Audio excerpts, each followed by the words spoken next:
taxes and indirect taxes. Direct taxes are imposed on income and profits. Indirect taxes are levied on goods and services. A major difference between direct tax and indirect tax is the fact that while direct tax is directly paid to the government, there is generally an intermediary for collecting indirect taxes from the end consumers.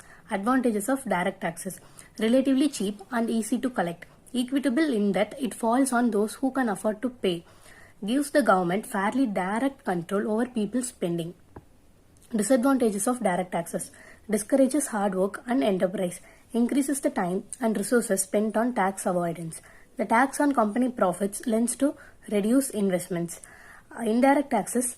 Disadvantages of indirect taxes: indirect taxes are regressive. As a proportion of income, they fall more heavily on the poor. It can be difficult and costly to collect. The amount of revenue to be raised by excise duty or sales tax cannot be easily predicted. Advantages of indirect taxes: it does not discourage effort. It can be used for specific social policies such as reducing smoking or gambling. People have a degree of choice in whether they will pay the tax. My topic is Unit 2 in Indirect Tax, in which we are going to see about what is GST and its types. Now let's see what is GST. GST stands for Goods and Service Taxes, is a value-added tax levied on the supply of goods and services for domestic consumption.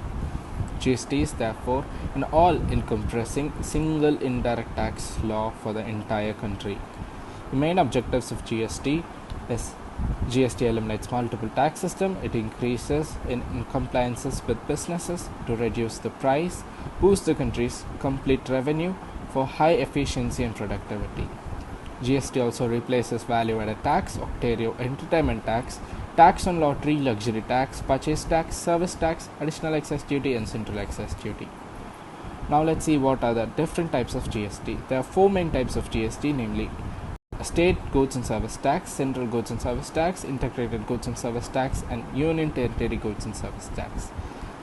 Now let's see what is state goods and service tax. A state government levies SGST, state goods and service tax, on intra-state transaction of goods and services.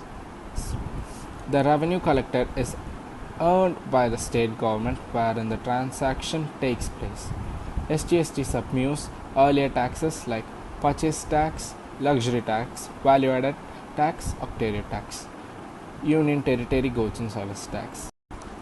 UTGST is levied by the union territory government on the intra-union territory transaction of goods and services. The revenues collected is earned by the union territory government wherein the transaction takes place. Central goods and service tax, CGST. The central government levies CGST on intra-state transaction of goods and services. It is levied alongside SGST and UTGST, and collected revenue is shared equally between the central and state government or central and union territory government. IGST, integrated goods and service tax. When the transaction of goods and services takes place between two states or two or more states, IGST is levied on them. It is applicable to imports and exports as well. Revenue generated through these tax shared between the states and the central government. Meaning of supply. Under GST, supply is considered as a taxable event for changing tax. Supply includes sale, transfer, exchange, barter, license, lease and disposal. Types of supply. First, composite supply. A supply comprising of two or more goods and services which are necessarily supplied in the conjunction with each other as per frequent business practices is composite supply. Second, mixed supply. A supply comprising of two or more goods and services where the supplies are independent of each other and are not necessarily required to be sold together is called mixed supply. Next, value of supply. As per section 15 of CGST Act 2017 provides for determining the value of goods and services. It provides the mechanism to know how to calculate the value of goods or services when supply of goods and services is made between unrelated persons and when the price is sole consideration of supply. Input tax credit.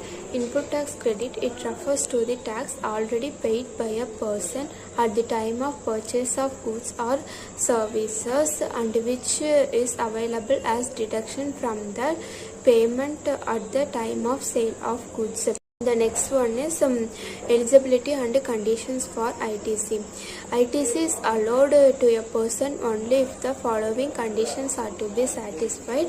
The first one is he must possess a tax invoice or debit note issued by a supplier registered under GST. The next one is he has received the goods and services. Next, he has to furnish the returns. If ITC is not allowed after any of the following cases, the first one is the due date of return for the month of September for the next financial year. Next, annual return filed for the relevant year. Input Service Distributor, shortly known as ISD. An ISD is a taxpayer that receives invoices for services used by its branches. It distributes the tax paid, is known as ITC, to such branches on a proportional basis by issuing ISD invoices.